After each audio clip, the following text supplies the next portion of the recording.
Hello दोस्तों, नमस्कार। स्वागत है आपका green education and reasoning hub के इस ऑफिशियल यूट्यूब चैनल पर। दोस्तों, जैसा आप जानते ही हैं, हमने यहाँ उत्तराखंड सीरीज शुरू की है और उसका आज पार्ट 2 में लेकर के आपके सामने आया हूँ। उत्तराखंड के गठन की प्रक्रिया पार्ट 1 हम पहले लेक्चर में पढ़ चुके हैं। आज हम उत्तराखंड के गठन की प्रक्रिया पार्ट 2 शुरू करने जा रहे हैं। दोस्तों, अभी तक हमने पढ़ा है कि उत्तराखंड क्रांति दल की स्थापना हो चुकी है 1979 में मसूरी में, जिसके पहले अध्यक्ष आपको मैंने बताया था देवीदत्त पंत डीडी पंत जी थे, जो कि कुमाऊं विश्वविद्यालय के कुलपति भी रह चुके थे। फिर आगे चलकर 1987 में उत्तराखंड क्रांति दल में एक विभाजन होता है, जिसके बाद इसकी कमान संभालते हैं काशी सिंह एरी जी। तो चलिए इससे आगे बढ़ते हैं। दोस्तों, उत्तराखंड क्रांति दल ने उत्तराखंड राज्य निर्माण में अपनी महत्वपूर्ण भूमिका निभाई। इन्हीं के प्रयासों का नतीजा था कि 1988 में तत्कालीन उत्तर प्रदेश सरकार ने उत्तराखंड राज्य बनाने की घोषणा कर दी। इस खुशी में 1992 में यूकेडी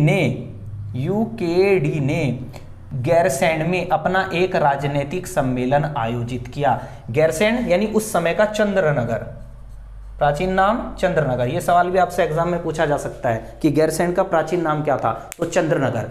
तो 1992 में यूकेडी ने गैरसैंण चंद्रनगर में अपना एक राजनीतिक सम्मेलन बुलाया और अपने ब्लूप्रिंट, इनकी रिपोर्ट का नाम है ब्लूप्रिंट, अपने ब्लूप्रिंट में कहा कि अगर उत्तराखंड राज्य बनता है तो उसकी राजधानी गैरसैंण चंद्रनगर को बनाया जाए। अब क्या करते हैं यूपी गवर्नमेंट कौशिक समिति का गठन करती है। कौशिक समिति मतलब इसके लिए कि भाई उत्तराखंड राज्य निर्माण होना चाहिए या नहीं होना चाहिए। तो कौशिक समिति का गठन होता है 1993 में, जनवरी 1993 में कौशिक समिति का गठन होता है और ये अपनी रिपोर्ट सौंप देती है उत्तर प्रदेश सरकार को मई 1994 में। उत्तर प्रदेश सरकार इसे केंद्र सरकार को भेजती है अगस्त 1994 में। तो दोस्तों, ये तीनों डेट आपको याद रखनी है। तीनों डेट किस प्रकार है? कौशिक समिति का गठन कब हुआ, पूछा जा सकता है आपसे, मोस्ट इंपोर्टेंट प्रश्न, जनवरी 1993 में। कौशिक समिति ने अपनी रिपोर्ट उत्तर प्रदेश सरकार को कब सौंपी, तो मई 1994 में।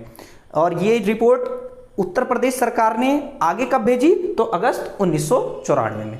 हाँ, कौशिक समिति ने अपनी रिपोर्ट के अंदर उत्तराखंड राज्य बनाने की बात पर मुहर लगा दी और साथ ही ये कहा कि अगर उत्तराखंड राज्य बनेगा तो इसकी राजधानी गैरसैंण को ही बनाया जाए ताकि पर्वतीय क्षेत्रों का विकास हो सके। अब इधर क्या चल रहा है दूसरी तरफ समझने का प्रयास करिए। मुलायम यादव की इस समय सरकार है उत्तर प्रदेश में, मुलायम यादव, ठीक है। यहां मंडल कमीशन की सिफारिश के आधार पर आरक्षण लागू कर देते हैं मुलायम यादव, जिसमें ओबीसी को 21% का आरक्षण, 27% का आरक्षण, एससी को 21% का आरक्षण और एसटी को 2% का आरक्षण ये यहां प्रदान करते हैं। तो इसके विरोध में, अब क्योंकि उत्तराखंड अभी तो उत्तर प्रदेश से अलग नहीं हुआ, तो उत्तराखंड के क्षेत्रों में, पर्वतीय क्षेत्रों में या पूरे ही उत्तराखंड में व्यापक स्तर पर आरक्षण विरोधी आंदोलन शुरू हो जाते हैं। इस आरक्षण विरोधी आंदोलन की कमान कुमाऊं के क्षेत्र में संभालते हैं काशी सिंह एरी। इसका नाम आपको ध्यान रखना है कि आरक्षण विरोधी आंदोलन की कमान उत्तराखंड में कुमाऊं के क्षेत्र में किसने संभाली, तो काशी सिंह एरी जी हैं। और वहीं गढ़वाल में इस आंदोलन की कमान संभाली इंद्रमणि बड़ौनी जी ने, ठीक है।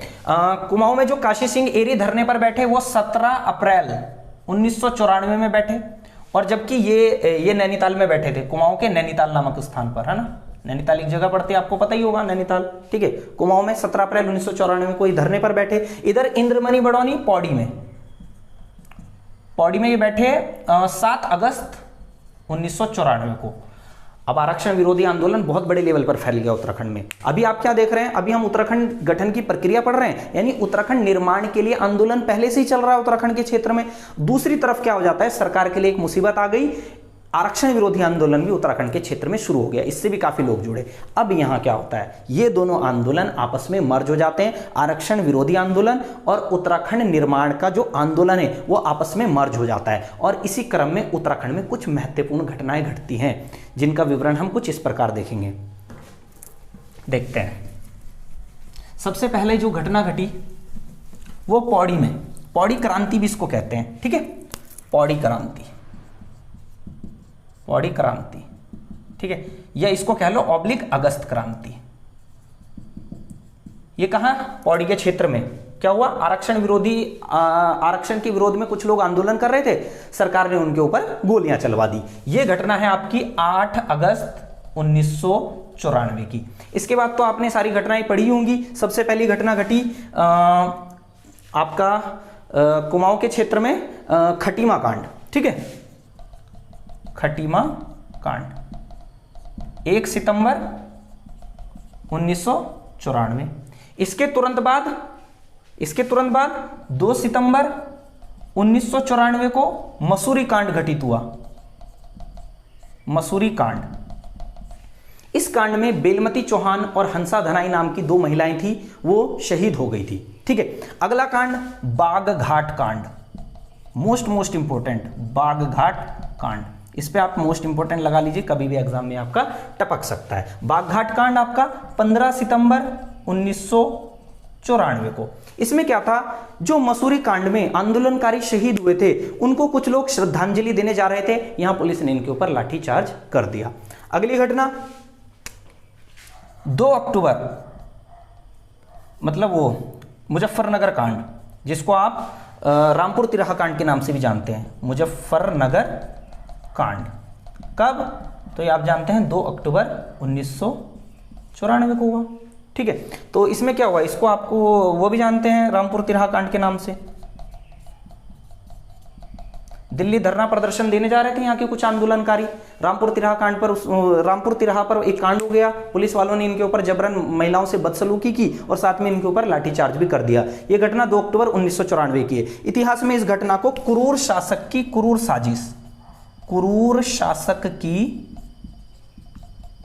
साजिश के नाम से जाना जाता है। कभी एग्जाम में सवाल आया कि क्रूर शासक की क्रूर साजिश के नाम से कौन सी घटना जानी जाती है, तो आपकी रामपुर तिराहा कांड, जो कि इतिहास में बहुत फेमस है, ठीक है। इसके बाद अगली घटना घटी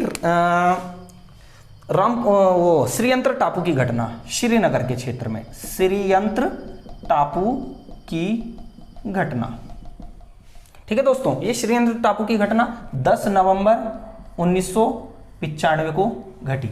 यहां भी 2 व्यक्ति शहीद हो गए थे, ठीक है। इतने इंपॉर्टेंट नहीं है जितनी महिलाओं के नाम आपके लिए इंपॉर्टेंट है कि मसूरी कांड में कौन सी 2 महिलाएं शहीद हो गई थी। ये सवाल आपसे पूछा जा सकता है एग्जाम में, ठीक है। अब लास्ट है आपका खैट की घटना, खैट घटना, ठीक है दोस्तों। इसका कोई टाइम तो, इसका कोई डेट तो नहीं पता, लेकिन ये सन 1995 और 96 में घटित हुई थी। तो इस तरह से आप ये देखिए कि कौन कौन सी घटनाएं उत्तराखंड के क्षेत्र में घटित हुई राज्य निर्माण आंदोलन और आरक्षण विरोधी आंदोलन के मिल जाने से। तो पहली पौड़ी क्रांति, इसको अगस्त क्रांति के नाम से भी जाना जाता है, 8 अगस्त 1994। खटीमा कांड 1 सितंबर 1994।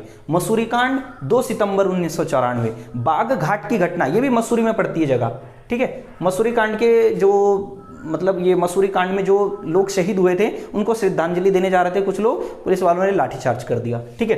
तो 15 सितंबर 1994। मुजफ्फरनगर कांड, या इसको कह लो आप रामपुर तिराहा कांड की घटना 2 अक्टूबर 1994। इसे क्रूर शासक की क्रूर साजिश के नाम से भी जाना जाता है इतिहास में। और लास्ट घटना है आपकी खैट की घटना 1995-96 में, ठीक है दोस्तों। इन घटनाओं का सरकार के ऊपर, केंद्र सरकार के ऊपर दबाव पड़ा और बच्चों 15 अगस्त आप जानते हैं 1996 में लाल किले की प्राचीर से एच.डी. देवगौड़ा ने उत्तराखंड राज्य बनाने की घोषणा कर दी। तो इस प्रकार से उत्तराखंड राज्य फिर निर्मित हो गया आपका 9 नवंबर 2000 को। परंतु इससे संबंधित विधेयक के बारे में भी आपसे प्रश्न पूछे जा सकते हैं। देखिए, उत्तराखंड राज्य से संबंधित विधेयक लोकसभा में कब आया? लोकसभा में कब आया दोस्तों? एक चीज समझ लीजिए आप, लोकसभा में कब आया और लोकसभा में कब पारित हुआ, ये दोनों अलग अलग चीजें। तो लोकसभा में कब आया, तो 27 जुलाई 2000, ठीक है। उत्तराखंड राज्य निर्माण, मतलब उत्तराखंड जो निर्माण हुआ उससे संबंधित विधेयक लोकसभा में कब प्रस्तुत किया गया? 27 जुलाई 2000। परंतु इसमें लोकसभा ने कब पास किया इसको, तो वो किया 1 अगस्त 2000 को पास होना अलग चीज है, पर लाना अलग चीज है। अब सुनिए, राज्यसभा में पास हुआ ये 10 अगस्त 2000 को, और फिर अंततः 28 अगस्त 2000 को राष्ट्रपति के पास पहुंचा, राष्ट्रपति ने इस पर सिग्नेचर किए और उत्तराखंड राज्य निर्माण, हमारा उत्तराखंड राज्य निर्माण हो गया। इस प्रकार से दोस्तों आप देख सकते हैं कि ये उत्तराखंड गठन की प्रक्रिया है।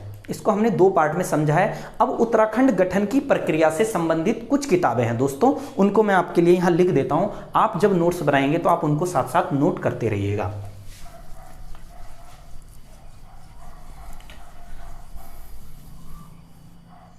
तो दोस्तों ये हैं उत्तराखंड राज्य निर्माण आंदोलन से संबंधित कुछ पुस्तकें, देख सकते हैं आप। उत्तराखंड आंदोलन पर एक नजर, राजा बहुगुणा द्वारा लिखी गई है।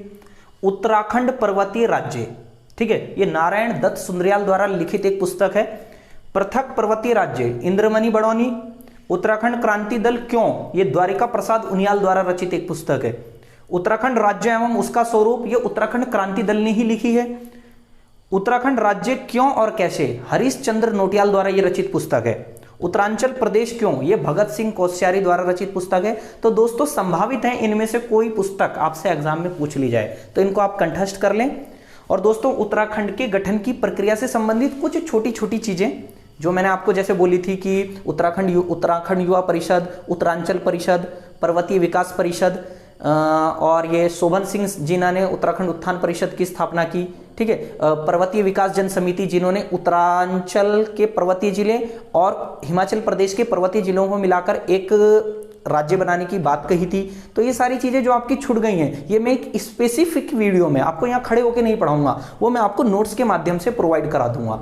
उसमें क्या होता है, दरअसल सारी चीज़ें अब दिमाग में रहती भी नहीं है, तो कुछ चीज़ें निकल जाती हैं। तो मैं आपको जो संभावित नोट्स हैं उत्तराखंड राज्य गठन की प्रक्रिया से संबंधित और एग्जाम में पूछे जा सकते हैं, वो मैं आपको एक स्पेसिफिक वीडियो के माध्यम से पार्ट 3 में प्रोवाइड करा दूंगा। वैसे जो उत्तराखंड राज्य निर्माण की प्रक्रिया है, या कह लीजिए उत्तराखंड गठन की प्रक्रिया है, वो समझने लायक चीज़ें तो मेन यही है।